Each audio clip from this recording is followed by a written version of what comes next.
Which music are you listening to, Alexis?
Click present.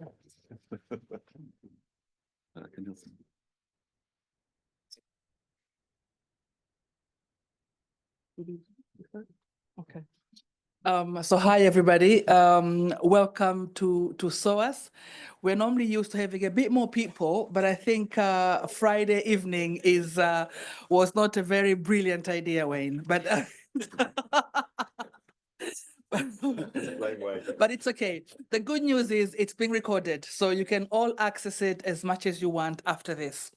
So I am Ida Hajvayanis, and I'm the chair of the Center for African Studies at SOAS. I'm a senior lecturer in Swahili here at SOAS. I'm really excited to have you guys here. So just very, very quickly about the Center for African Studies, Center of African Studies. It was founded in 1965. So immediately after the independence of quite a number of African states. But then since 1991, it's really sort of like assumed this role or responsibility of coordinating, stimulating, and promoting research and discussions about Africa on Africa from London. And this really targets our SOAS students, but also the community at large. And we try to bring as many and as diverse an audience as we can. So most of our events are open to the community, to the public, and also to our students as well. Now, this is our third event this week for the Center for African Studies. We started the week with Swazi Chabalala. She's the only woman running for presidency for the African Development Bank, right? And when she came, her main message was that the infrastructure has to be changed so that African youth can be empowered. And then last night we had an amazing event of Ethiopian music, like amazing with singing and dancing and everything. It was with an Ethiopian classical pianist called Girma Yefrashel. Yefrashewa, sorry, I'm killing his name right now. But he spoke about classical music in Ethiopia. And his message was that the youth are not appreciating that music. They want to hear sounds, not just instruments. They want to have movement, you know?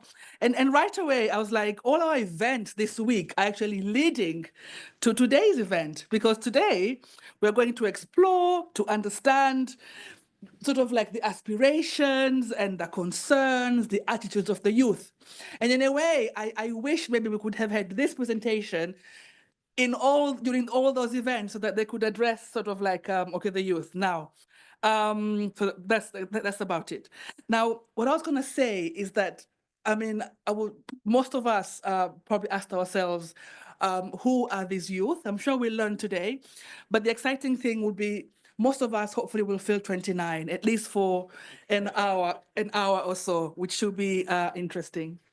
Now, in terms of the order of the events, immediately after I come off, we'll have Nico de Klerk, who is Director of External Relation and Communications at Ichikowitz.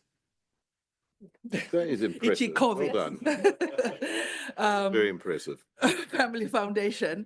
And he will present the findings. He'll also have an exciting short video to share with us. He is actually the project lead for this youth survey. And he's the one who got in touch with Wayne Dooling and myself to sort of like kickstart the conversations.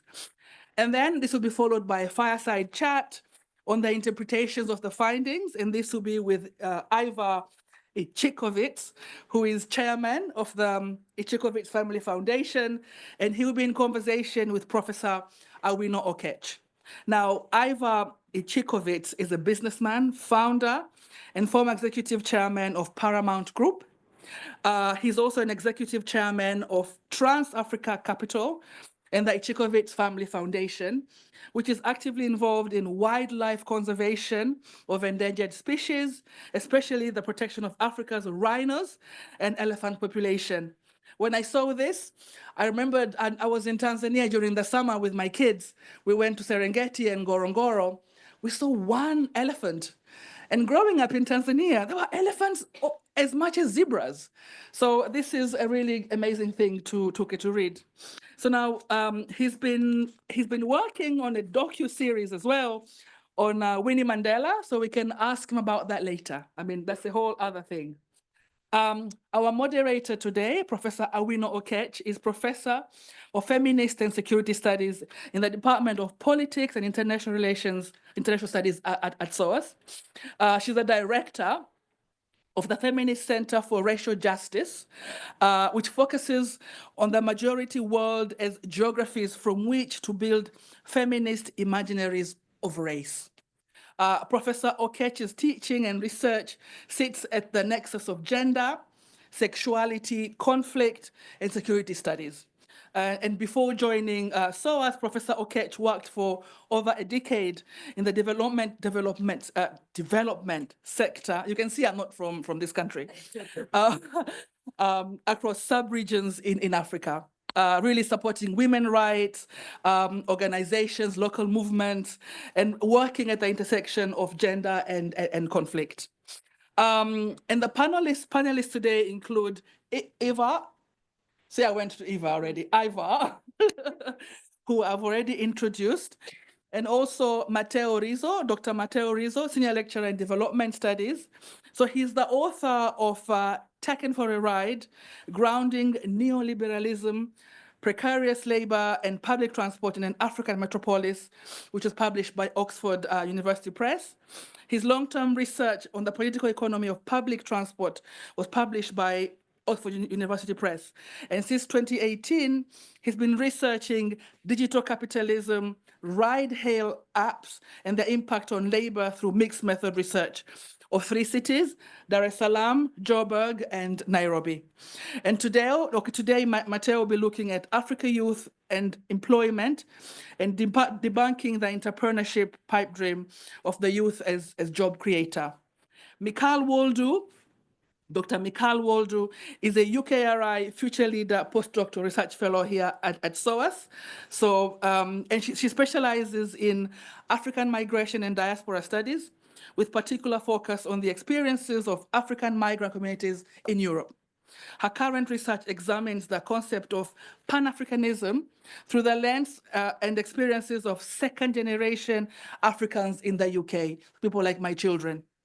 The project seeks to highlight the extent to which political dynamics at local, national, and supranational levels contribute to specific formulations of identities that are situationally driven, and continuously shifting between specific ethnic cultural references and the broader Black and Pan-African social-cultural landscape.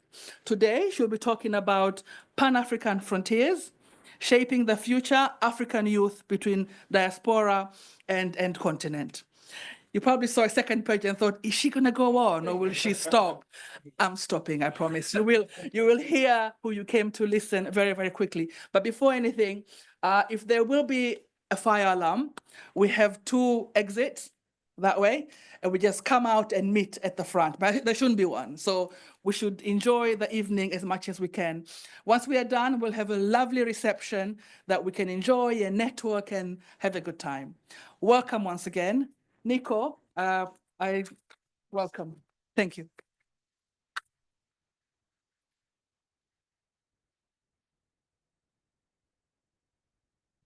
Thank you very much, Ida.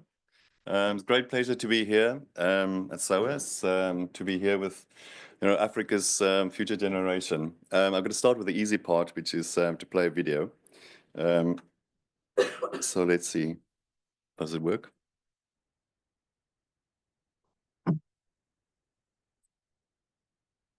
Since 2019, an African philanthropic foundation has been interviewing thousands of young people across the continent. By 2030, Africans will make up 42% of the world's young people. So their young people need to be listened to. The Africa Youth Survey has questioned thousands of young people across the continent. This week on One World, we're taking a look at some of the findings from the Africa Youth Survey. Researchers conducted 14,000 face-to-face interviews across 25 African countries. Here's why that's important. The IMF says by 2035, there will be more young Africans entering the workforce each year than in the rest of the world combined. With so much at stake, many young Africans are taking matters into their own hands. To Africa now and the problem of corruption, because it's the biggest concern for the continent's young people. According to a wide-ranging survey just published, almost 60% said they're looking to leave their country in search of better opportunities because corruption is stopping them from getting ahead. They were also asked about a range of issues from the war in Ukraine to the influence of the US and China. As the fastest growing demographic globally, African youth are the ones to watch. How will they shape their countries, influence the continent, and make their mark on the global stage? Now, in its third iteration, the African Youth Survey is the most comprehensive research into Africa's youth. It provides an in-depth look at the perspectives, sentiments, and intentions of young people across the continent on critical social, political, and environmental issues. Since its inception in 2020, researchers have gauged the sentiments of more than 14,000 respondents through face-to-face interviews across 25 countries, covering 80 African cities and rural centers. For this edition, 5,604 youths were interviewed in 16 countries. Despite the significant economic challenges they face, African youth remain hopeful and ambitious. Attitudes about the overall direction of the continent and their countries remain negative, but there are small improvements following dips during COVID. There is a sense that the youth still believe that things can be turned around. Corruption is the single greatest hurdle they face to achieve their own potential, and there is support for a range of policies to address it, including police task forces, tougher penalties, and banning those convicted of corruption from standing for public office. Almost 60% are looking to emigrate in the next 5 years, with North America being the top destination of choice, followed by Western Europe. Although the majority still believe in democracy, many are turning away from the Western concept of democracy in favor of an African-infused system that will deliver the results they desire. More alarmingly, nearly 1 in 3 believe that non-democratic systems could be preferable under certain circumstances. The majority of African youth do remain skeptical of foreign influence for fear of exploitation of their country's natural resources. Youth continue to identify China and the United States as the 2 most influential foreign powers in the region.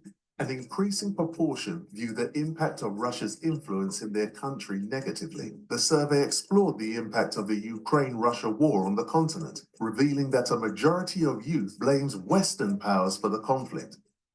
3/4 are concerned about climate change, and 4 in 5 say their government needs to be doing more to address it. In 2024, African youth paint a cautiously optimistic picture of the future. They have greater confidence in what's possible. They will start businesses or move overseas to pursue opportunities. What gives us amazing hope is to see the ambition of youth wanting to be the positive change in their communities and in their environment.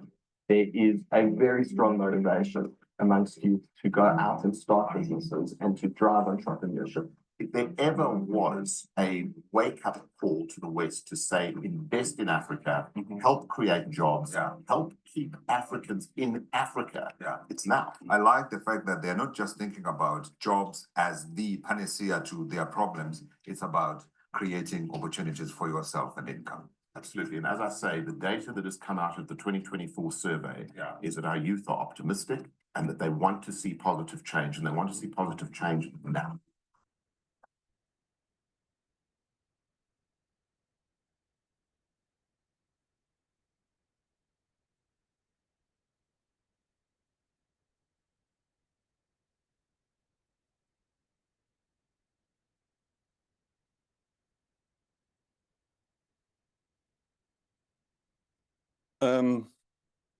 One of the things that stand out for me from that video is the statement from the IMF that say that in the next 10 years, by 2035, there'll be more young Africans entering the global workforce than anywhere else in the world combined. And I think that it's one of the key reasons why the Ichikowitz Family Foundation decided to focus on youth and decided to invest in an African youth survey. I mean, we very much feel and believe that this youth demographic is one of the most important demographics in the world today.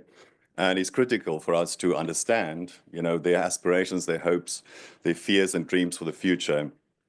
So the survey is really about giving a voice to Africa's youth. And we believe that how the world and the rest of Africa and the rest of the world respond will really shape the future, not of just Africa, but of the planet. You've seen in the video that talked about the methodology. You've seen people walking down the streets, interviewing people face to face. And that really happens, nearly across 100 locations across Africa. Some of the things I want to highlight on the methodology is that we teamed up with a company called PSB Insights. It's one of the leading polling and research companies. Sorry, Zane. So I have to remove my email. It will click the whole. Okay. Is it done? No, I have to remove it. Oh, sorry.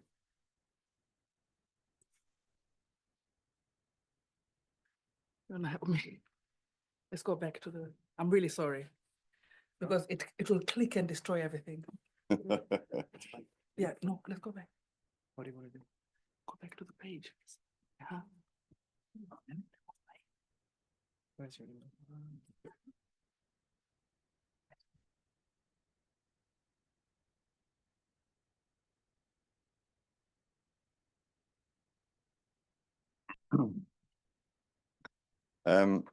Where were we? So we teamed up with a company called PSB Research. It's one of the leading polling companies and research companies in the world. We actually work with their office here in London. And they've got great experience in researching youth particularly, and also have done some great work across Africa. So it's important for us that the data is very robust and completely scientific, so that can be used by many. Also, just want to highlight that all the interviews are conducted in the local languages of young people, of their local language of choice, and it's all captured by tablet to make sure that the data is robust.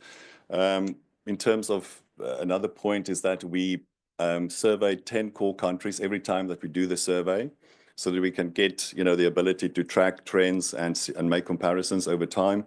And then every time we do this survey, we add about 5 or 6 new countries. And that way, as you can see, we've nearly covered most of sub-Saharan Africa.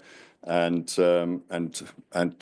probably by the time we commission the next survey, we will be at 30 countries and having interviewed nearly 20,000 young people face to face.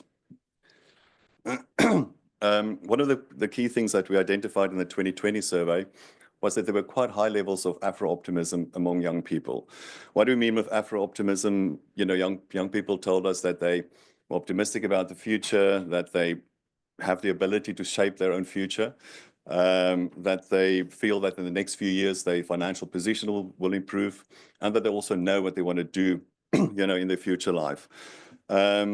We've seen in 2022, as a result of COVID, there obviously was a dip in that level of the African country, Africa direction. COVID had a big impact. In 2022, we asked young people, and 40% of them indicated that they had to stop their education or their schooling. Nearly another 20% say that they lost their jobs as a result of COVID. So COVID really had a big impact on young people. Last year, we have seen uptick again in young people saying that the continent is moving in the right direction. And that is encouraging, because we see some green shoots of optimism again. We've asked the same question to young people about their countries. Do you believe that your country is going in the wrong or right direction? Young people are more negative when it comes to their own countries. And I think the reason for that, in terms of comparison with the continent, is that, the last 10 years, we've been talking about, the Africa narrative of an Africa rise. We've seen, a lot of some of the fastest growing economies in Africa. Young people also believe, and other people believe, that, the 21st century will be the African century. So that makes sense that young people are more optimistic about the continent as a whole, as opposed to their individual countries. But this picture doesn't look very great. I mean, the optimism, or in Rwanda, there's a 98% of young people that say the country is going the right direction. To the bottom of Nigeria, where only 6% believe the country is going. We're not right surveying Rwanda again, by the way. They're off the list. If we explore this Afro-optimism a bit further, so we also ask young people, are you optimistic, excited, or pessimistic about the future? And the interesting thing here is if we look at the second, the concerned data, what we see is that young people are increasingly more concerned about the future. They haven't fallen into pessimism yet. So pessimism have stayed at 9%. So what this tells us is that young people feel that, although there's a lot of challenges and they are concerned about the future, that, there is still a lot that can be done. That things can still be turned around, and that things can still be improved for their future. So, and also at the top, we see that there is improvement, slight improvement in terms of the ones that are optimistic about the future. If you look at all the countries, the breakdown of the countries in terms of their optimism and excitement about the future, I'm not allowed to mention Rwanda, so I'll start at Côte d'Ivoire at 72%, coming all the way down to South Africa, unfortunately at 16%. So one of the things we obviously need to clarify is that, when the survey was done was early last year. So South Africa's elections happened in May. So I think if you ask the question now, today, the picture might be different, because generally after the election and the fact that South Africa is a government of national unity, there's generally more optimism in the country. Gabon is also interesting, because Gabon's figure of 67% is quite optimistic, and it compares very favorably with previous years. So and the survey was conducted just after, not long after the coup. So young people, what they're telling us here is that they are optimistic after the regime change. We've asked young people about, if they look back at the last 5 years, what are the biggest impacts they think were on the African continent? And from 2020, when we started the survey, death from infectious diseases has always been the top issue that they identified as the most important event over the last 5 years. In 2020, that was even before COVID. So we can see that young people across the continent are still impacted by this, whether it's, HIV, Ebola, TB. So that is still a key issue that young Africans have to deal with. Political instability in the second, the digital revolution 3, that's obviously a more positive impact, as well as the increased access to basic services, which is also a positive event over the last 5 years. Then we ask young people to look into the future and tell us, what do you think are the key priorities, for Africa to progress? And reducing government corruption is the top issue. It was the top issue in 2020. In 2022, creating new well-paying jobs was the top issue. And last year was back to addressing corruption. What we've seen in last year's survey, as you've seen from the video, is that corruption is really a big issue across the board. Corruption impacts young people in terms of starting a new business. It impacts them on finding a job. It also drives them to look for better opportunities abroad.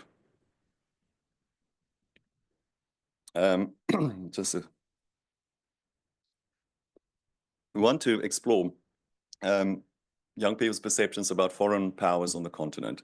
So we looked at countries from superpowers to former colonial powers, and also to countries that are, having an interest in Africa, new players on the continent, we probably can call it that, countries like Turkey, countries like the UAE and Saudi Arabia, and how they are perceived by young people.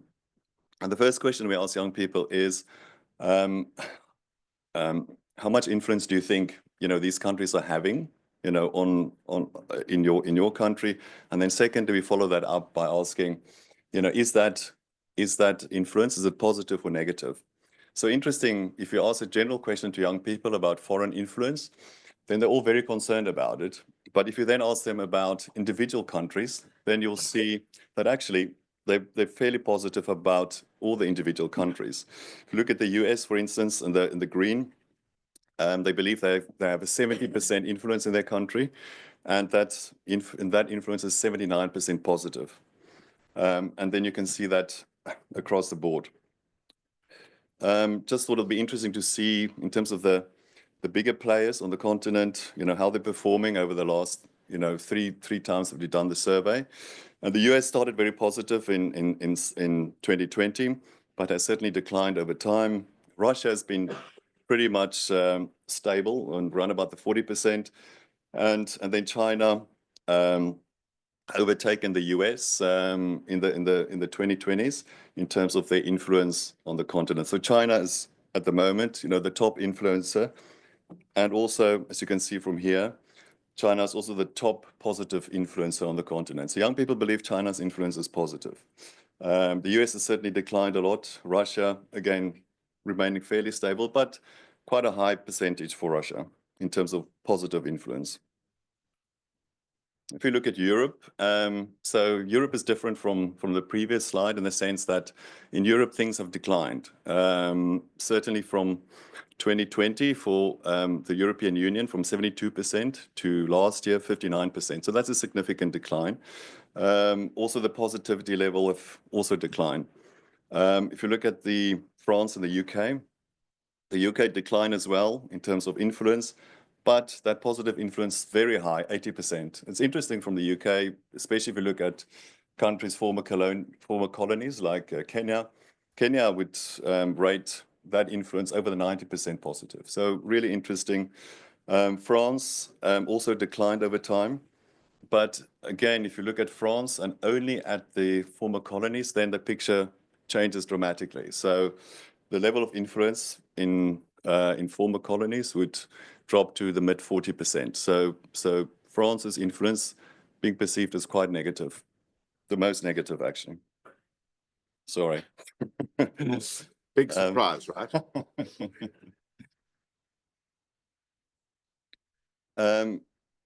Interesting here as well in terms of 55 young people saying yes, the colonial powers' influence is positive, but it also depends in which aspect. So things like education and training, foreign investment, trade, all of those are pretty positive, even military support. But when it comes to things like culture and politics and leadership, then young people say, no, we don't like that influence.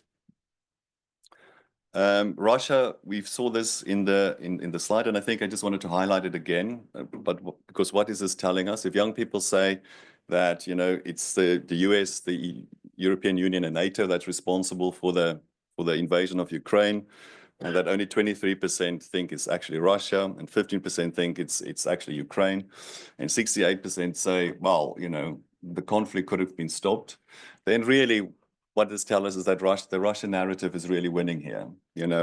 Russia's is winning the PR battle on the continent. We've engaged with a number of foreign embassies, in Africa, especially the European Union mission, and they tell us that one of the key daily tasks is to counter misinformation and fake news that are being spread by Russia across Africa. So clearly, what this shows us is that Europe and the West have to do more, to counter this. Well, survey was done when Biden was still in the race. It's a very different world today. But yes, young Africans thought it would be better under Biden, and maybe they were right.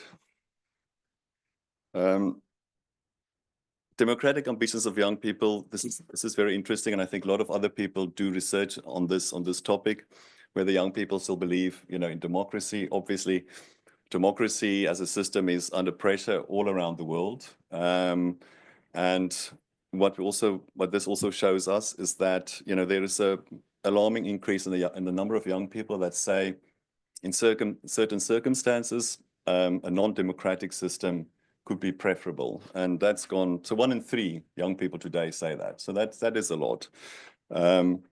But also looking at the democratic system that they prefer, the majority now by far say that they're looking for a different system than just a system that copies a Western-style democracy. And they're looking for more of an African-style democracy. Corruption, you've seen about corruption. Corruption, yes, across all levels of government, across business, across police and security forces. It is the issue of the day. The other thing is, oh yes, young people, yes, what needs to be done to address corruption? And they feel very strongly about action that needs to be taken. 62% say, you know, a government needs to do more.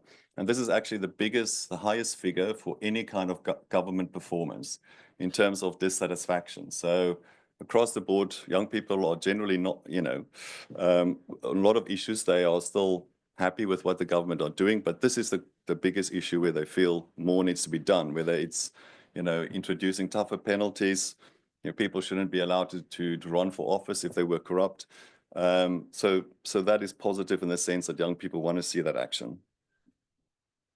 Safety and security. If you look, again, 60% of young people believe, you know, that their governments are able to deal with conflict and terrorism, although 1 in 2 believe that, you know, their ability to move around, you know, to go to school, to go to university, to go to their jobs are actually impacted by conflict and terrorism. On the right-hand side, this is very interesting, and although these figures are quite low, there's been a significant increase since 2020. In 2020, these figures were all hovering around 2 or 3%. So now we see huge increases in the number of young people that say they were exposed to a terrorist group, they either joined one, or they know somebody who's joined a terrorist group, or they've been approached by a terrorist group themselves. So these are alarming figures, and they are rising significantly. We also looked at issues like gender-based violence and concern about women's rights. And across the board, young people feel strongly that much more needs to be done to address these issues. And generally, if you look at young people across the board, they are very tolerant about immigrants, tolerant about refugees, tolerant about other minority groups, religious groups as well. It's only in the area of LGBTQ plus communities where young people feel that those communities don't need more protection. We've seen about immigration. We can see that, you know, 58% is a really huge figure in terms of young people say they want to immigrate in the next 5 years. Top destinations, France and the USA. I'm not sure whether it will still be the USA today, but main reasons for immigration, again, you can see corruption is one of the key issues that are driving young people. Quick on technology. Young people, since the first time we did the survey, believe strongly in that the access to Wi-Fi should be a key basic human right. Although young people are still feeling that they're not that satisfied with telecommunications networks and access to data, what we also see is that on a rather encouraging is that more young people say data is affordable. We know in Africa that young people or everyone pay 4 or 5 times higher costs for data, you know, certainly in comparison with Europe and the US. So we can see that this is a positive in the sense that young people are more have more access to data and spend more time, you know, being inclusive in the digital community. One of the things I want to highlight here is just the daily smartphone usage, which I think is quite interesting. That, you know, nearly 70% of young people say that they spend more than 3 hours a day on their smartphones, and also that only 9% indicate that they don't have a smartphone. We've also asked questions about, you know, apps, you know, which are the most important apps that young people use. It's no surprise that social media is on the top, but also interesting that things like productivity apps are on the increase, commuting apps are on the increase, also banking apps, and also health and well-being. So that's where the increases are. We've highlighted the online dating apps. That's the first time this last year that we actually asked young people about their perceptions of online dating. And that's kind of a mixed bag, as, you know, some young people feel it's a good thing, other young people feel it's not great, certainly from their family perspectives, that it's probably not good to meet, you know, your future husband or wife, you know, on a dating app.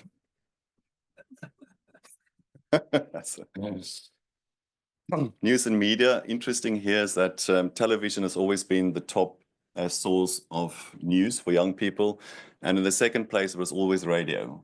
So very interesting now. We see Facebook and WhatsApp on position 2 and 3, kicked out radio to fourth position. Also, WhatsApp is the first time we actually ask about WhatsApp in last year's survey. So this is very interesting in the sense that Facebook and WhatsApp, as you all know, are the key sources for fake news. So if young people consume all their news from these sources, then you know, it makes matters certainly more complicated to get the right message across. And fake news certainly becoming more and more prevalent. Young people, you know, across the board are experiencing fake news more and more. And there's very strong feelings about it in terms of who's actually using it. Fake news is certainly causing division in communities, according to them. Fake news has led to greater divide, and also a whole host of people who use fake news, whether it's politicians, whether it's religious organizations or terrorists. Fake news is a key problem in today's society. Actually, I would like to ask a question to the floor, and by a show of hands to ask who thinks that life will be better without social media. See? I'm going to stop here because I think we've gone through a lot. So I'm going to hand over to the panel, but actually to Ivor and Awena to have first the fireside chat. And thank you very much. Thank you. Thank you so much, Nico. One of the reasons why we thought it was important to spend some time presenting the findings of this report is that this is the main event. This conversation is simply a subsidiary supporting conversation. And often we'll come to these launches, people take this away, and, you know, I know I will put this away in my office at some point and not return to it. You know, so the opportunity to listen to some of the findings, and there's a accompanying narrative analysis here. I urge you to pick a copy if you don't have one, but also I believe it's up on the website. We're going to try and reclaim some time, and which means that I'm going to play around with the questions, panelists. Ivor, we're going to have a conversation of about 2 questions. I will draw you in to the panel conversation in a much more substantive way, just so that we have an opportunity to also listen to you, because I saw glasses out there, and I'm certain that being that it's a Friday, you also want an opportunity to enjoy what it is that is being offered out there.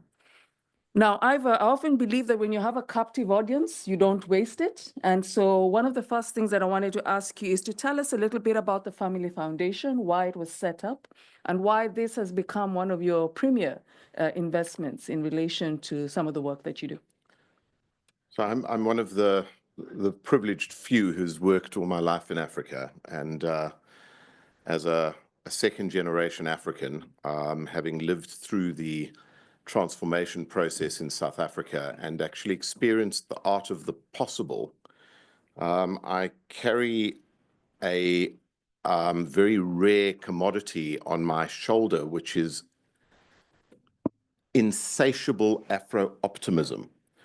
And that, as you can imagine, is not very popular in many of the boardrooms around the world, where the continent is seen as still called the dark continent, much to my irritation. And I have done business in Africa. I have invested in Africa. I have seen the impossible happen again and again and again. And I'm one of the few people who've probably seen the best and the worst of what the democratic experiment has done to the continent, because of the proximity that I was very privileged to have to the transformation process in South Africa. And I realized that the future of this continent was going to be driven not by outdated concepts, but by engaging with the reality of what was going on on the ground. And the foundation was effectively set up as a parallel structure to go and do stuff that wasn't about making money, to go and identify challenges that we could help to fix. Because we live on the most, in the most practical continent, and governments are expected to wave magic wands and solve every single problem in an environment that is not conducive to that. Business is not able to do it on their own, and therefore capacity building and data are central to this approach. And that's to a large extent what the foundation was set up to achieve, and that's what we've been doing for the last 20 years. I'm also a great believer in the fact that you have to know where you come from in order to be able to determine where you're going. And we have this incredibly deep historical data mine of experiences, of stories in Africa that tell us what works and tell us what doesn't work. And through the African Oral History Archive and other projects that we've done, we've captured a lot of this information for future generations, because I think that the generation that we're talking to today is the pivotal generation. I've always said that 2025 was going to be the point at which the fortunes of Africa turned, or sorry, 2024, because that was going to be the first election season, if you like, where the new generation of voters who didn't have the monkey of apartheid or the monkey of colonialism sitting on their shoulders, and a new generation of voters that sees the potential, not the challenges. And that's exactly what we're seeing here, and exactly what the foundation was set up to address. Mm-hmm. So how do you reconcile your Afro-optimism with what we're hearing in the survey data in relation to young people increasingly feeling buoyed by regimes that are emerging in the Sahel, for instance? So I think that the most important issue to address is not the 2024 numbers, it's the trend. And, the Africa that I see is an Africa that is experiencing an upward trend in optimism. Please remember that we look at the continent as a whole, and this is a very new way of looking at Africa, because the whole world talks of Africa as if it's a country. This is not a country. We all know this. We understand that in reality, the continent of Africa should not be talked of as a collective psyche. And one of the first things we wanted to address in the survey was to understand whether there was a common African youth that had intersects in terms of their hopes, their objectives, their Africanness. And the good news is there is, but it's in the context of an incredibly diverse reality.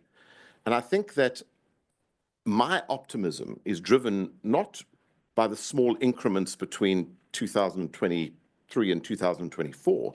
It's driven by what we're seeing as a trend since we started this process.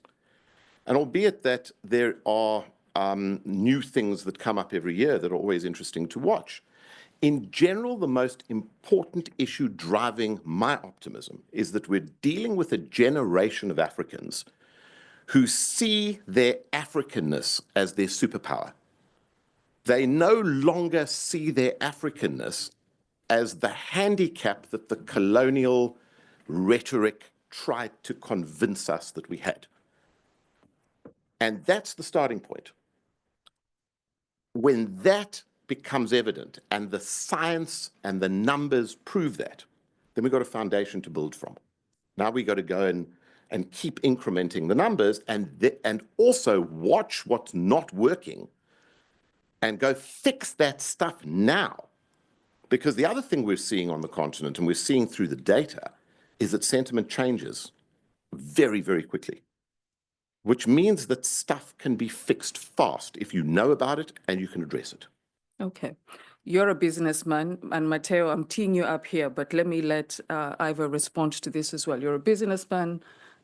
We have several governments, including my own, Kenyan, who believe that we set up lots of youth funds, we get young people to set up businesses, and we've resolved all of the problems in the world. We turn our universities into spaces in which all we teach are business degrees, no social sciences, no humanities. What's your response to the governments when you meet them, based on the data that you've gathered? We have to build societies, and not everybody in a society wants to be a businessman. And I think that, this very interesting trend. When I was growing up, and I had an opportunity to go into politics, and Nelson Mandela kind of kindly said to me, I've got good news and bad news, and the good news is that I can see a path for you, but the bad news is you're not coming into government. And I said, well, I was never coming into government anyway. And everybody said, like, are you crazy? You've got a golden meal ticket. Why are you not going into government? But because at that time, everybody's aspiration was to go into government. That's not the case today. Most young Africans don't want to go into government. The same way as most young Africans, not every young African wants to go into business. Now, I think that the kind of collective reality is everybody wants to take charge of improving their lives. And if we think that just entrepreneurship, or a trend that shows that every young African wants to be an entrepreneur, is going to solve and save the continent, we're sorely mistaken. But what this data is telling us is that entrepreneurship is about getting stuff done. And we mustn't confuse entrepreneurship being only about business. We're seeing people who want to be teachers and not being able to get acceptable education from their governments, going and self-teaching themselves and opening private schools and opening creches and just doing stuff. And I think that the difference between what has historically been happening on the continent and what's starting to happen today is the current generation of leaders understands that we are not going to be saved by anybody. We have the capacity to go and do the stuff for ourselves. And doing the stuff for ourselves requires governments that create an enabling environment, not necessarily governments that are expected to fix stuff. But creating that enabling environment is absolutely critical, and engaging with governments with this data to be able to show them what needs to be done to create an enabling environment for entrepreneurship across the board, whether it's in agriculture, whether it's in education, whether it's in the medical field, whether it's in business, is just the starting point of what then drives the energy that exists in this generation. Matteo, this is an area of research for you. Would you like to build on this? Yeah, thank you. Sorry to spoil the party and Afro-optimism of Friday night at 6 p.m., but really, must be frank, I don't share the Afro-optimism of my co-panelists. And I would like to draw your attention not only to some of the data in the report itself that are frankly chilling, but also to some broader issues that the report doesn't quite capture, in my opinion. And to make sure I don't, I'm not pointing to this foundation or this report. I think it is exemplary of a mainstream way of thinking about development that is misleading and in many important ways disconnected from reality. So first of all, data from the report, 3 out of 4 of these youth find it difficult to find a job. 50% plans to migrate, the US being the preferred destination. Now, if we consider who is in power in the US, the fact that the UK Labour government doesn't waste a day to remind us that they are tougher on immigration than the Tories, please put your hands up, not the right one, please, If you think that these youth will succeed in fulfilling their dream to migrate to the north. Nobody. So they are stuck in Africa, most of them will be stuck in Africa because the tightening of the screw on against immigration is the fact we are dealing today. And another chilling report is that 2/3 of African youth we have seen in the presentation are concerned about illegal immigration. There is a slide that really, I find it interesting, but in a chilling way. They say 62% of youth thinks that illegal immigrants are taking government's resources away from citizens. 61% are driving crime up in my area. 59% should be forcefully removed. 57% are taking the jobs of locals. Nigel Farage could have written this. And yet, without wanting to say, that the chilling fact is that xenophobia is on the right globally, prevented from migrating to places that are more developed. Africans are, of course, internalizing this xenophobic wave that we can't see the end of it. So how are we Afro-optimist on the basis of that? I really can't share that feeling. And then, 7 out of 10 plan to start a business, right? And I think I found this chapter of the report saying changing the mindset of African young people from job seeker to job creators deeply problematic, because then he says in a kind of triumphant way, the continent impressive rates of entrepreneurship, the highest in the world. The problem is that this is desperate entrepreneurship. The fact that due to the lack of jobs, people need to take matters into their hands and try to start businesses in utterly dysfunctional markets because they are oversupplied, the profit margins are non-existent, and the rates of survival are very, very small. Nobody has the interest to visit these beneficiaries of youth employment entrepreneurship program 10 years on. When I was working at Save the Children, we were, as a livelihoods and poverty advisor, we were doing a lot of these programs. And the specialty was distributing chickens so that these families of vulnerable people could feed themselves. But my objection as a person who has studied more broadly economic growth, development, say, who's going to save the chickens? Because where is the market for this chicken? What happens if the chickens get a disease? And there is this fix that we have, Alice Amsden, a very famous development economist, called it employment dementia. The fact that in the international aid business or sector, there is this idea that we focus on supply side issues, skill them up, microcredit, property right, supply will follow. But the question that nobody is able to answer is, where is the demand for these endless businesses that people need to invent out of nowhere? And the answer is, there isn't, because you can't have an economy where everyone is trading something else. Where is the production? And then the question is, what is the alternative? You party spoiler. I say, first of all, let's not sell dreams, because there is a lot of a danger in focusing limited resources in initiatives that will be very unlikely to succeed. And then the alternative is understand the structural constraints for Africa to take a less marginal role in the international economy, which means functioning infrastructures, capacity to industrialize, capacity to control its tourist sector in a way that doesn't surrender all the control over it to foreign powers. But that is a very different kind of challenge to pump this idea that youth need to create their own jobs. The problem is, how do we create systems that, like everywhere else in the wealthy part of the world, employment is the norm and self-employment is more the exception. So I think, this is the pressing development challenge. And I think part of the space to create that challenge is to debunk the myth that youth will be entrepreneurs in large numbers. I'm going to come to you, Mikhail. I know, Eva, you want to respond. Yes, absolutely. Respond. All right.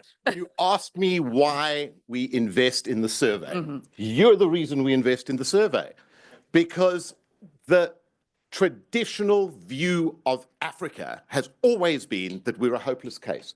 And you know what? Through your lens, you're 100% correct. We're a hopeless case. So you know what we should do? Liquidate. We should all move to America because there's no hope for the future of Africa. The truth is, on the ground, completely different, and I'll tell you why. You are 100% correct.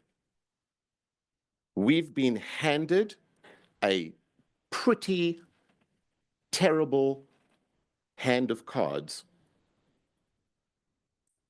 and we've got African leadership that is being expected to deliver all the things that you've just described. And the sickness of the continent is that the expectation is that governments are the problem because they house and hold the solution. Countries that have developed, the United States, an economy that had reasonable infrastructure and a population that was committed to succeed. Now, what we have not had in Africa up until now, and this is where the optimism comes from, is a population of Africans that believed that they were capable of succeeding on their own. This whole aid economy, this whole concept that Africa was a basket case that needed to be saved, is what has driven the challenge that creates the perception that you have. I'm not looking backwards. Everything you've said is completely correct if we were looking at 10 years ago. My optimism comes from the fact that this generation of leaders, the next generation of leaders, is not going to put up with this nonsense. They are not going to sit and allow themselves to be victimized by inefficient governments. They are not going to allow themselves to be dependent on third parties to save them. And we're right at the beginning of the process. And I could not agree with you more. This survey reveals huge problems that have to be addressed. And the challenge is to get governments to go and address those issues. And I'm not saying it's going to be easy. But what I am seeing in the survey is that we now have a population that isn't going to stand for it anymore. We've seen it in Gabon. We've seen it in South Africa. We've seen it in multiple other countries in Africa where there has been a complete change in direction. It's just the beginning. Watch this space. I'd like to sit here in 10 years' time and have this discussion with you again and see who was right. And please, God, it's me. I do think you're actually saying the same thing, which is around No. Let me clarify the points of convergence. The points of convergence is that you have a population of young people who are being forced into a specific direction, which they do not think is an option. That's your point. And the optimism of the youth in countries such as Kenya, Uganda, whether they're exercising that optimism by pushing back against their governments, is that they want the right conditions for work. That is not about starting a business. That's not about becoming a chicken farmer. That's not about setting up a mobile phone shop, but creating the right conditions for them to explore the kinds of opportunities that they want. Can I just take 30 seconds to give you an example? I'm going to come back to you in 30 seconds, because I want to invite Mikhail.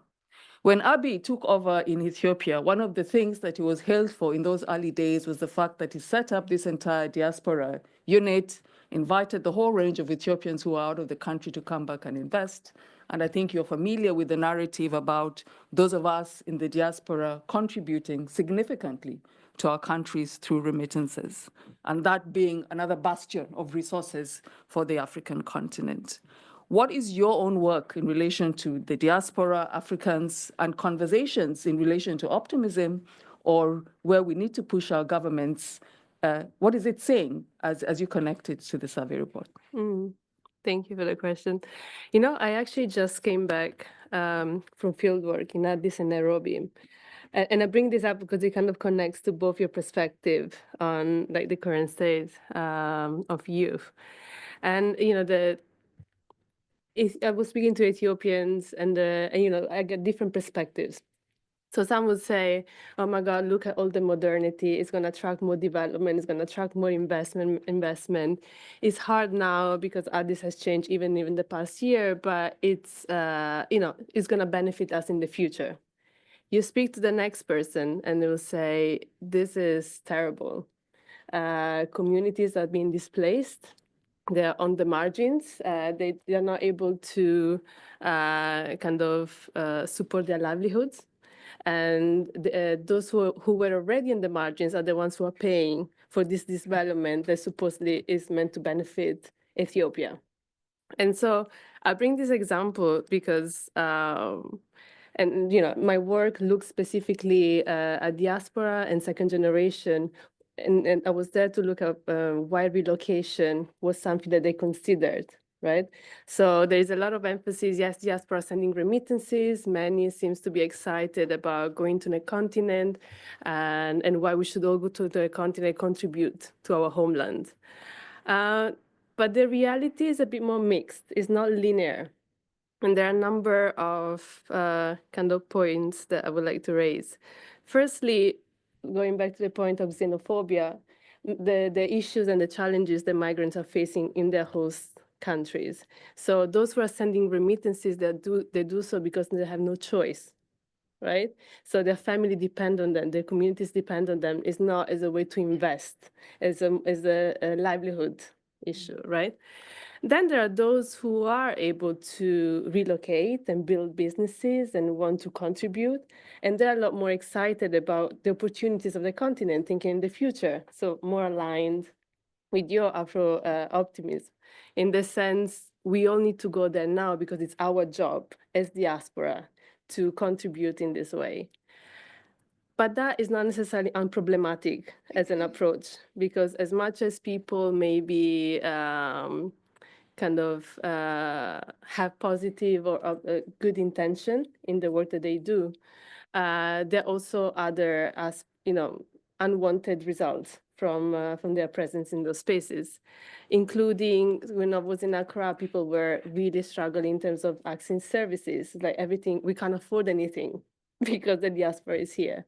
We can't afford housing because landlords know that they can charge so much higher. Those are largely Americans, though, but continue the point. But it's a mixture. So basically, my point is, the diaspora, I mean, I'm, I guess, more of a realist, not necessarily an optimist or a pessimist. I think there is definitely an opportunity for the diaspora to play a role, but not without a reflection of their own positionalities and how they may impact those contexts.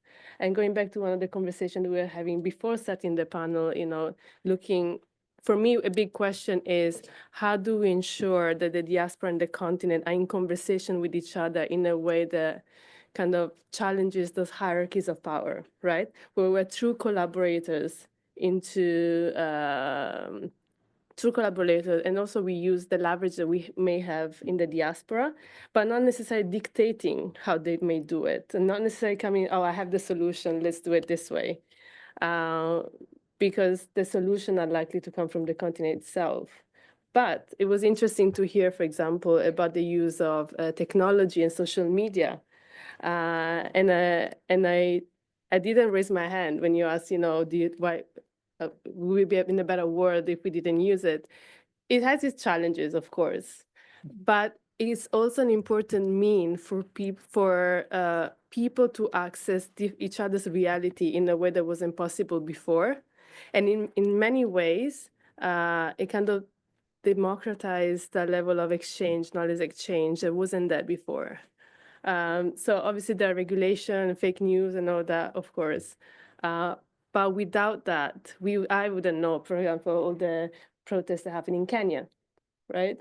Or the End SARS movement when it was happening during the pandemic. So these are the kind of platforms that we can use to kind of support each other on parallels. Mm-hmm. I'll leave it to that. I hear you, and I want to sort of complicate the point that you're making as somebody who sits in London at the moment, which is that, and you who is here, and of course our journeys into these countries are very different, but there's most of us who are sitting here have commitments at home. We have people at home.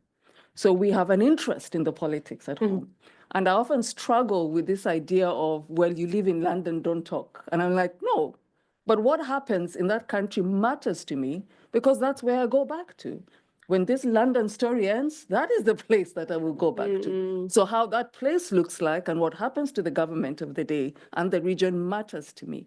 And I think there's a big tension there about, indeed, not lecturing people at home when you're not on the streets, you're not dealing with the cost of living crisis, you're not dealing with the issues of the government on a day-to-day basis, whilst recognizing that that is still home and that you have a deep investment in that context. Ivor, your example.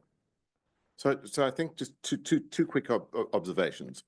I went to a village in rural South Africa a couple of years ago. Oh, not even a couple of years ago, a couple of months ago, to go and visit an activist that I'd worked with many years ago who'd fallen ill, and she was sitting on the floor of her mud hut in this rural village, miserable as hell, having gone through a very tough time.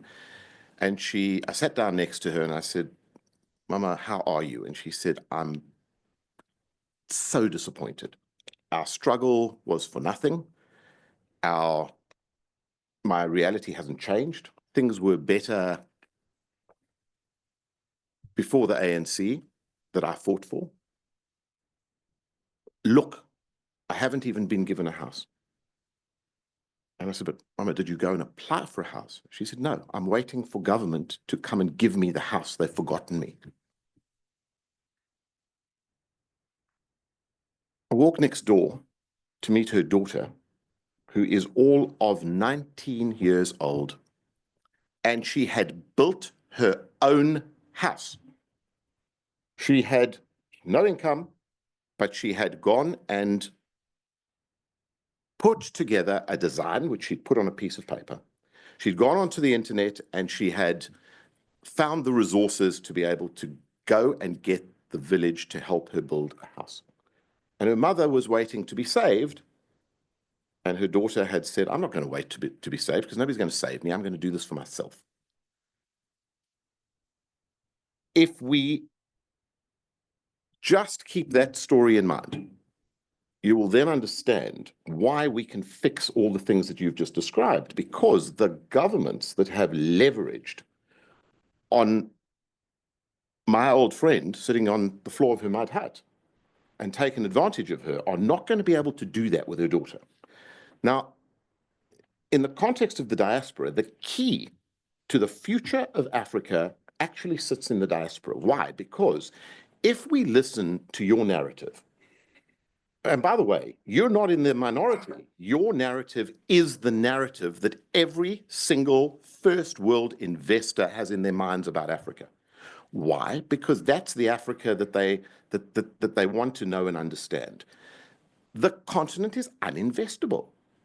We are never going to create the infrastructure, the jobs, the removal of corruption, the health system, if we keep the continent uninvestable. And the key is the diaspora. Because today the African diaspora has been immensely successful all over the world. And instead of just sending remittances, if we can get to a point where the diaspora starts understanding this generational change, and the diaspora starts investing in their own countries, then the developed investment community will start following.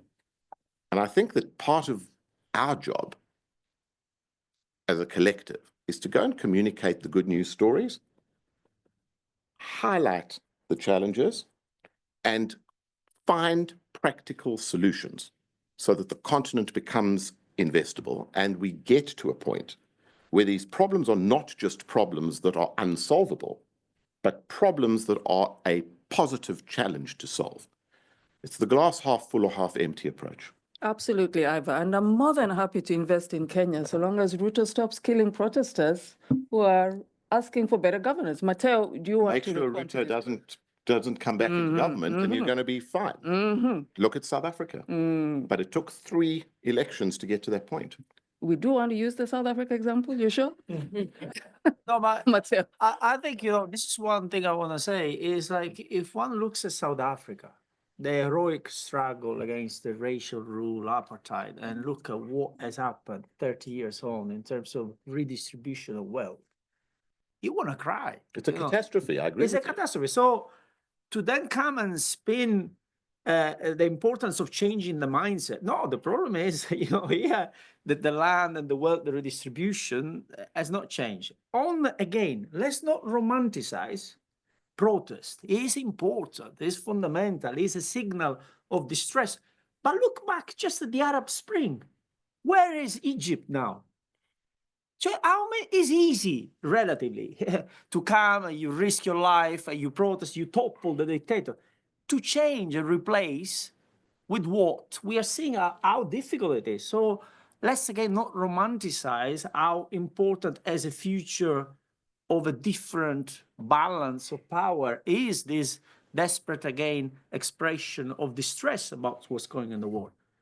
On diaspora and investment, diaspora has been investing in Africa for decades in utterly dysfunctional ways because there are not the right incentives. Go to Addis Ababa, a city of skeletons, where is one unfinished big building after the other, all luxury estate, and poor people don't have any shelter. Why is that? Because the diaspora can't invest in industry, it's too risky. The big profit is in this investment bubble, and the land is being taken to create 5-star accommodation, gated community, and that's happening all. So again, let's not romanticize and create this idea that we need to wake up. The diaspora is very active, has been pumping billions of dollars in Africa, but without the right government incentives, is doing it in ways that is very difficult to call developmental. Because you need to tell me what is good about a situation where poor people don't get shelter and there are unfinished and semi-empty luxury estates mushrooming all over Africa. So that is the problem. We really see reality differently, including the fact that you think that my position is the norm. I think, this position of romanticizing entrepreneurship, the empowering people, you are the master of your destiny, is the bread and butter of a certain type of mainstream thinking about development that puts all the blame and all the focus on the individual, the poor, without understanding that no country has ever developed without a strong developmental government, ever. How do you get a strong developmental government? Certainly by not slashing wages, having per diems, so that your government officers only goes to the meeting where the per diem is solid enough. Certainly not what we are doing right now. Okay, now, strong conversation here. I want to open up for comments and questions and really to hold, I think, an important fundamental principle that Ivor is saying. One of the critiques that is often leveled against academics is that we're very good at analyzing the problems and pulling everything apart. Our biggest challenge sometimes is how to pull that together for some of us, not all of us, and offer a way forward. And I'm really, in opening up, inviting you to raise both questions, but also to offer some ideas of how you think some of the conversations that we've been having here, could be channeled into sort of some positive outcomes or solutions or ways of working to build that great continent, which is the only continent that is referred to as the continent. And Right. everyone knows Quite right. the African continent. Questions, comments? Yes. I think the professor is probably the wrong panel. Can you get the mic? Do I need the mic? Yes. I was just saying, I think the professor is probably on the wrong panel because it's an Africa Youth Survey. Most of the topics you addressed were about bad governance and governments not providing the infrastructure that you talk about. What you talk about is needed, but Ichikowitz Foundation is targeting youth hopes and aspirations. Are these 18 to 24-year-olds. 18 to 24? We're talking about the next generation of leaders, not the last generation of leaders. Yeah, so when you decry they all want to start their jobs and they all want to create businesses and grow chickens or whatever they want to do, that's out of need. That's because the governments aren't giving it. So yes, your debate is further down the road. How do you clean up that government in Africa? How do you get the infrastructure? I'm sure every African government would love to have social housing. Ivor, your story about the sick lady saying, "Where's my house?" I was brought up in South Africa, and I remember in the bad old days, and we had staff saying, come the revolution, we're going to have this house. And in a society that we are all used to, you earn it. You have the spirit of entrepreneur because you want to own your own house. You want to have your car. You want to have your business. So I just wonder, where is the tipping point of getting good government? The youth this survey points to the fact that most African youth are probably not happy with their own government. How do you hold governments to account? I don't want to see youth on the streets rioting because this is, we've seen it in places like Iran and other countries. It's the youth who flip first and they're the ones that hit the street. They're the ones that die in Kenya and places like that. How do you mobilize this into forcing governments to start playing cleanly? I work in Africa quite a lot. I see tons of corruption. I see tons of dreams and things like that. And it's the top that's rotten, not the bottom. Thank you. Any other comments or questions?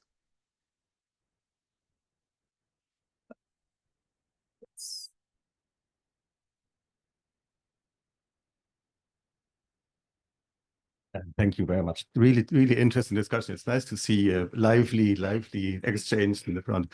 I have a question. I think it follows up a little bit, but maybe in a wider global context about the very high youth population in Africa, which is different from other places. So the question of intergenerational transmission of power and how do you negotiate between different generations? What do societies need to do? So that's very different than North or Japan, where you have a increasingly aging population and much fewer younger people.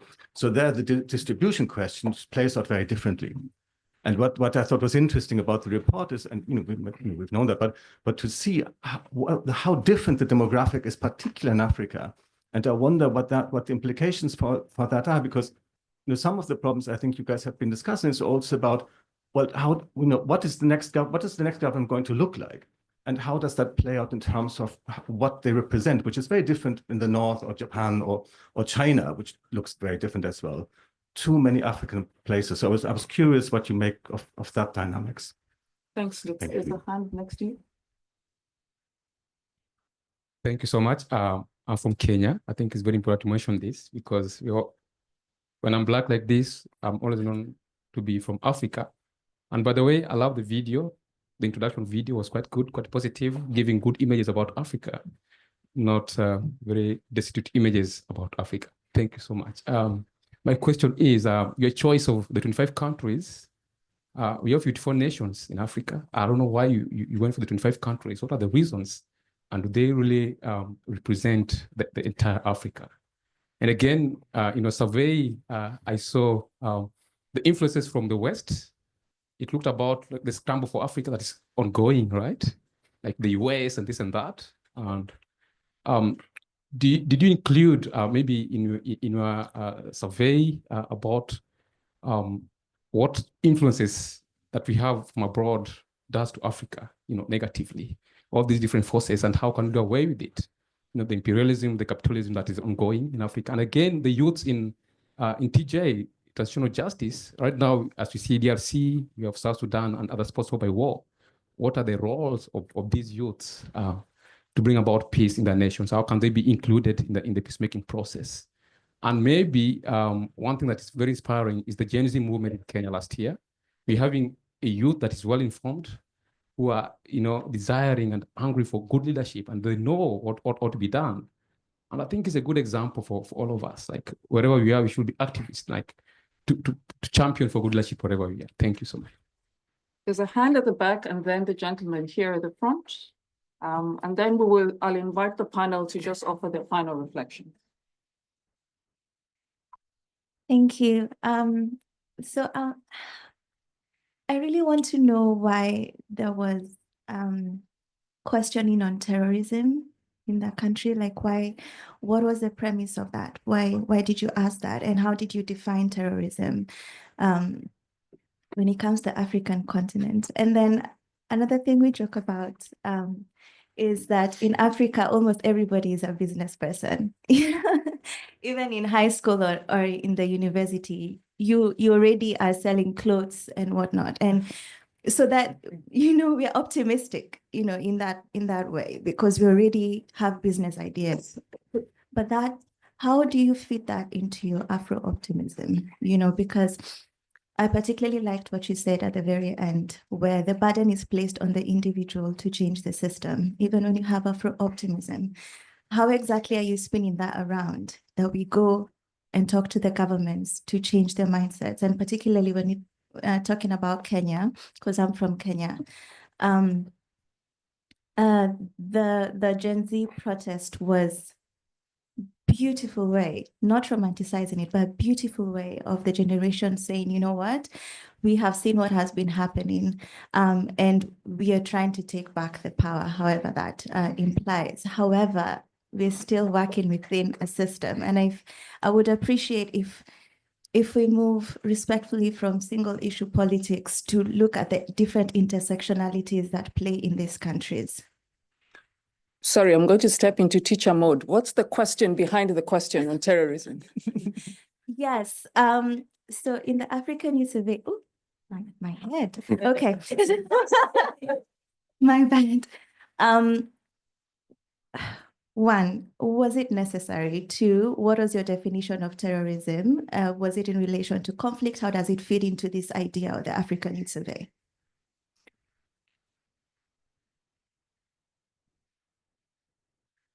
Hello. My questions are a string of questions, but I may end somewhere.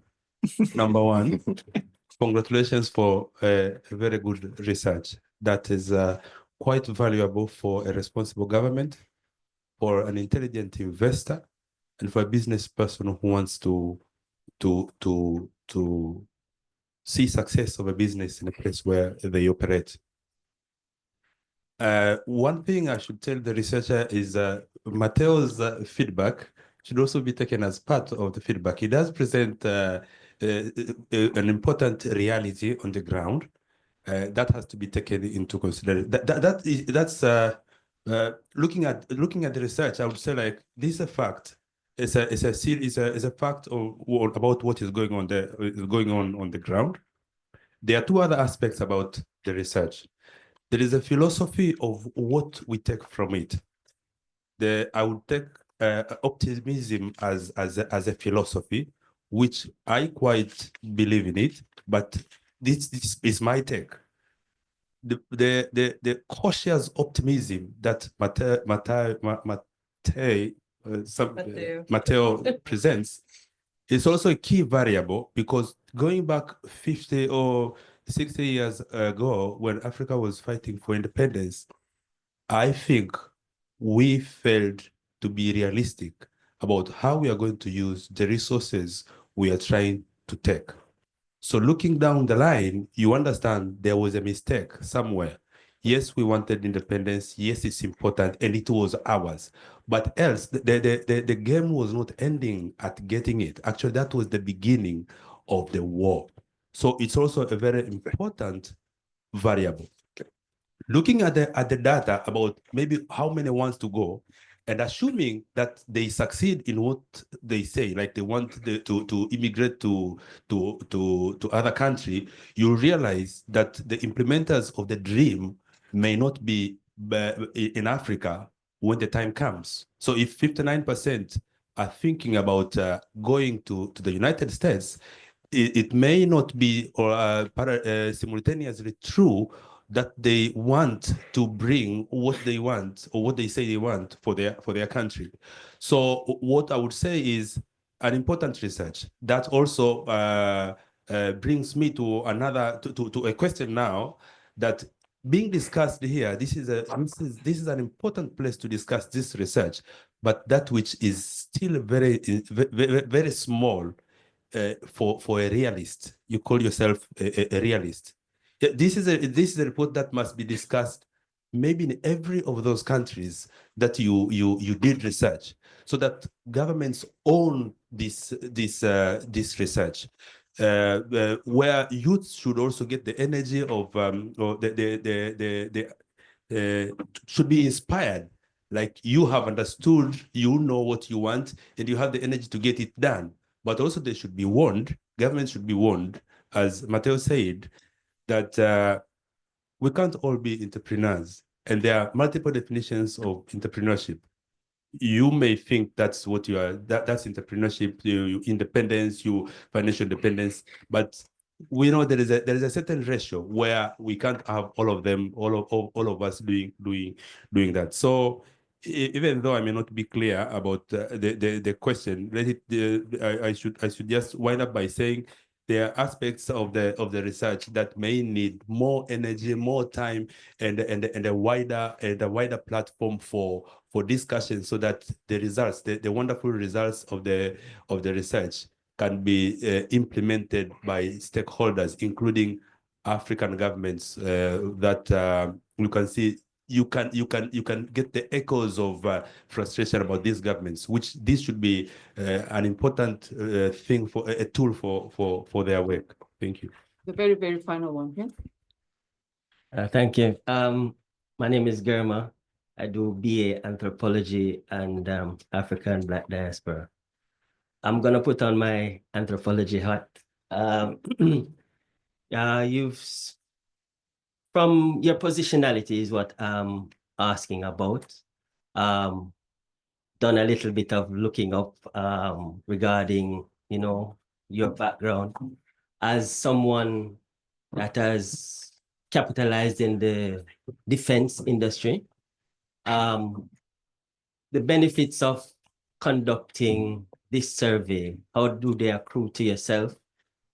Specifically, how do you move from perhaps in dealing in death, quote unquote, to being a philanthropist, in taking care of,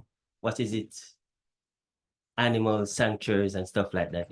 My positionality is, what would you say about this survey being looked at as perhaps something that is beneficial to a militaristic view of the operation of Africa, the governance of Africa, within the context that the World Bank is talking about the youth of Africa, as we're saying, the greatest population there coming on stream. What would you say is the benefits that accrue to you specifically within your background and where you're going? Thank you so much. So folks, this is my invitation. There's a question there? Yeah, just one. Just one, okay? I mean, there's a few, but we'll take one. So this is from Nkosinati Magagula. And he or she says that I started attending the Institute of Political Studies, which most African youth don't have. So I want to know, how am I to cooperate that with South African politics, since most of us as South Africans do not participate in the politics the way we're supposed to? Okay, so this is my invitation. Thanks, Ida. I always say you don't have to answer everything. Pick the thing that you think is important and much more prescient to answer, respond to that. We have a lovely drinks reception. You have an opportunity to engage people in the drinks reception. So I'm going to start and give an opportunity if Nico wanted to say something. Very, very briefly, we each have 1 minute each. Sure.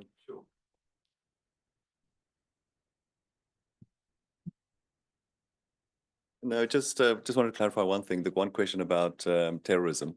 Actually, I've looked at the specific question that was asked, and we actually didn't ask actually didn't use the term terrorists. So we actually talked about radical insurgents and terror groups. But the way this research is actually being done is that all these terms are being explained to all the respondents, because it's a sit-down interview. It's like 40-minute discussion. So all of the terms are clarified. So yes, I think that's. But I mean, there is the saying that one person's terror is the other person's freedom fighter. So yes, I think that's been taken into account.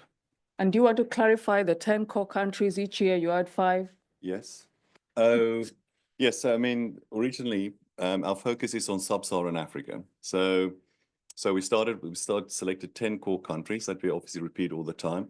And then our ambition is to, cover, most of the continent. But obviously, this is a big, costly investment. So we kind of have to take it chunk by chunk. So The ambition is to cover most of Africa, but also North Africa is quite different from sub-Saharan Africa. And there is already a survey in North Africa. It's called the Arab Youth Survey that cover North Africa and parts of the Arab world. So we decided to leave that out for now and focus on sub-Saharan Africa. But yes, all countries in sub-Saharan Africa we will cover. Thank you, Nico. Mikal, your closing remarks. I guess one reflection that came from the conversation here more, the conversation around mobility, internal mobility within the continent, and the right concern around the rise of xenophobia, even, of course, in the continent. But also, yes, that's definitely an issue, but it's also an opportunity to some extent, because sometimes when we think about diaspora, we always think about outside of the continent, and this is how it's theorized from within the EU. But often we are missing all these other, we can define them as diaspora, we can define them as migrant communities that exist outside of their country of heritage and the work that they're doing. Particularly, I'm thinking, for example, of a study of a PhD student, Somali PhD student, who's looking at second generation Somalis in Zambia and supporting humanitarian assistance in Somalia. And this is completely missing from the conversation. So I'm not saying that this is the solution, but mobility is as old as anything else. It's just, I guess, regulated in equitable ways. And maybe there is something that needs to be addressed. Thanks, Mikal. Matteo?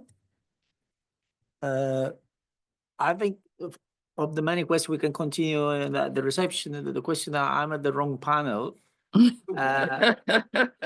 One, they invited me. B, starting from the premise that 3 out of 4 people find it difficult to find a job, that the dream of migrating to North America will stay as a dream. I think it is very relevant for me to think critically about what understanding of job creation the report puts forward.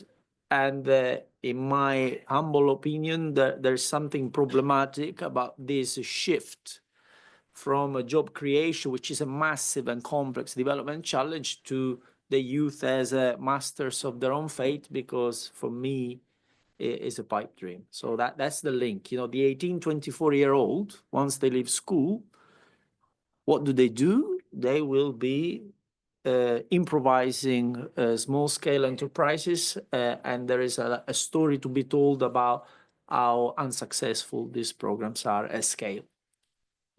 Thanks, Matteo. Ivan. Wow, you're asking me the impossible, because every single one of those questions is relevant and important. I'm going to try and answer everything as quickly as I possibly can without referring to each question. First of all, why am I doing this? First and foremost, I was part of one of the most pivotal processes that took place in Africa that ended the period of liberalization from colonialism.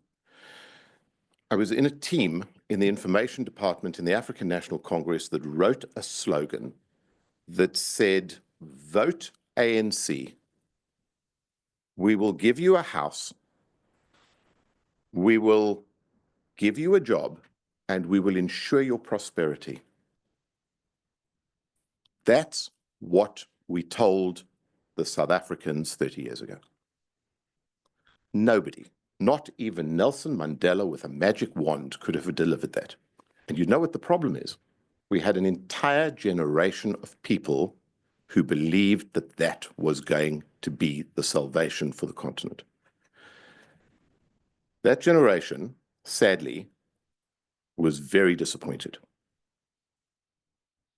You can either lament over what happened historically, or you can celebrate the fact that we have a new generation emerging that isn't waiting for somebody else to give them their prosperity. And I think that in the context of that, we talk about Africa rising, but we talk about Africa rising from a very, very low base. The whole concept of the survey was to be able to go and put proper numbers behind what the perception of the next generation of leaders is around what the problems are and what the solutions are. And absolutely, the problems are huge. We mustn't fool ourselves. But there are solutions, and there is a generation of human capital, our biggest and most valuable resource, that is prepared to go and create the reality they want.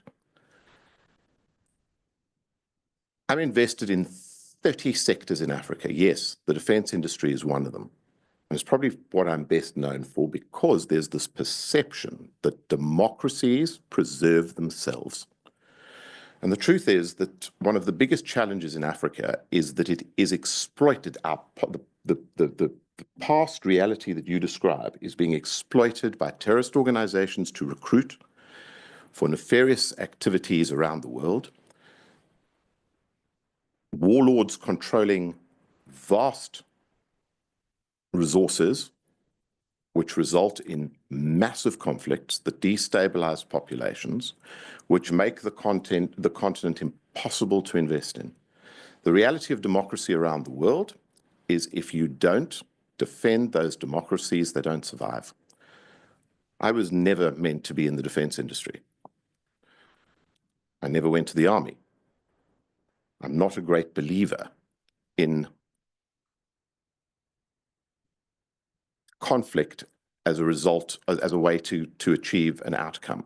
But I'm a great believer in the fact that we fought very hard for the democracies that the world wants to see in Africa. If we as Africans can't defend those democracies, then we have failed, which then leads to the foreign influence issue. How foreign influence in Africa has existed since time immemorial. And how did foreign governments control Africa? By taking on the responsibility for the defense of our democracies. So we became dependent on Russia. We became dependent on France. We became dependent on the United Kingdom. Until we create our ability to be independent in everything, including defending ourselves, we haven't achieved our objectives as Africans. And I think that the reason that I do this is because I do invest in Africa. I have invested billions of dollars in Africa because I understand the risks and I understand the potential. And my biggest frustration is it's very difficult for me to get foreign organizations in the United Kingdom, in the United States, in multiple other places in the world to invest with me, to invest behind me, because the narrative that they hear is a perception based on the past, not the reality of what we see into the future. And I still maintain that if we put our heads together, there's a solution for every single problem. My Africa is an Africa that has inordinate amounts of energy in its human resources. And all we have to do is be able to reinforce the fact that we have the ability to create our own reality into the future and then go and identify the problems to solve. And in the context of that, somebody made the statement that we are the struggle, we've just come out of this struggle, that the reality is the struggle continues. We're just in the beginning of our struggle. We're not at the end of our struggle. So in conclusion, a luta continua, may the struggle continue, and I invite you all to participate and be part of it. But now nobody can talk nonsense anymore. We've got data. We can measure what's working and what isn't working. And all we need to do is we need to engage with the governments that want to fix the problems. Because, mark my words, the ones that are not prepared to engage with this data will not be there in 4 years' time. Last comment. 2 years ago, I went to Hunt Ali Bongo down in New York to go and give him the results of what the Gabon survey told us. Ali and I know each other for 20 years. I told Ali what his own people had told us through the survey, and he was very angry with me and he didn't want to listen. At that point, he could have fixed some of these problems. Today, you know what's happened in Gabon, and I'm very sad about it. But it's a demonstration of the fact that this generation of voters is not going to sit on their backsides and be treated as cardboard cutouts. They are going to act and change things. And will Gabon change for the better or for the worst? I don't know. History will tell, but at least there's a first step in solving what was at that point a huge problem. I thank you very much for the engagement, and actually thank you very much for your position, because it's exactly what we have to solve. It's all of our mission. I hope not with the defense investment. Okay, all right. So let me just offer some 3 closing remarks before I hand over to Ida and Nico to guide us through the next steps of the evening. Let me begin by saying, as a Kenyan and as an African, that I'm very optimistic about Africa. And that optimism is rooted in realism.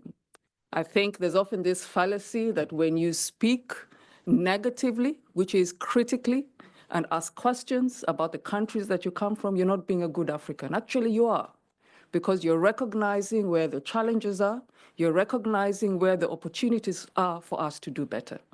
So to speak critically, not negatively, to speak critically about our homes and our continent is actually an ethos of love. We actually care for the continent and we care for those countries, and that's why we speak critically. The second thing that I want to emphasize as somebody who's now heading into a different generation closer to the 5th floor is that I worry often about the assertion that there is something particularly special about this generation. Because to make that assertion is to be ahistorical. And it creates a situation in which we are not offering ourselves the opportunity to learn from generations of activists, liberation leaders from our past who went through these similar struggles in the past. And so either when you've argued consistently that this generation is not willing to sit on the backside, neither did my generation. Neither did the generation of my parents before me. I think there's a certain kind of animation that's coming across now, across various parts of the continent, but I think we must be careful that this generation of activists, this generation of young people who are urging for change on the streets through direct action primarily, do not forget the lessons of previous liberation leaders and previous activists who went through these very journeys that allow us to be able to have these conversations. Because what I've found is that many young people today are clear about what it is that we do not want. We are often unclear about how we build that base of power that allows us to change the continent. And that lesson you can only learn by looking back at history. That lesson you can only learn by looking back at previous activists. And I think this speaks to your point about intergenerational transfer of power. I can speak from the Kenyan context that these are live conversations that are happening across generations of activists. We know how these governments operate. We know that they will hang on to power. And the only way to challenge power is to organize to take that power. Because these governments will shoot you down. They will win the elections through the computer, because now we've been sold this idea that technology is the panacea for all our problems. Right? If we have technology behind elections, then elections will not be stolen. We know that's to be a lie, right? So the organizing for power, I think, is a central point that a lot of younger activists today are beginning to have conversations with other activists around how do you mobilize around political parties, create political parties, organize to vote, organize to register to vote, organize to think about political systems and structures that will transform our countries, whether that is the developmental state model, or whether that is a different model altogether. Finally, it would be remiss of me as a feminist, card-carrying feminist, to not make a point around the question of gender violence and femicide that shows up in the report. And I want to make this point particularly because that is often seen as an issue that is symptomatic of other things rather than the issue that it's at the core of how our societies are organized. And that if you sort of unfurl that, you therefore have an opportunity to think about equalities in much more substantive ways. When we see what is happening with Trump in the US and the mobilization of an ethno-nationalist politics, that ethno-nationalism is reliant on the organization of gendered labor. It is reliant on the organization of gender roles in very, very conservative and problematic ways. So I think that there's an opportunity for us here to not see that as a deep problem that we are really sad about because we are brothers, we are husbands, you know, these are our sisters, but really as a framework for analyzing how societies are organized and how we use that as a frame of analysis, feminist theories as frames of analysis to think about structural inequalities writ large. Ivor, Nico, I hope that this has been a robust enough conversation for you in relation to this survey report. I concur with my colleague from Tanzania, and I'm certain that this is part of the plan, that the conversation on the report is going to happen across different platforms on the African continent. And asanteni sana, Ida, over to you. You're standing between us and some drinks, I believe.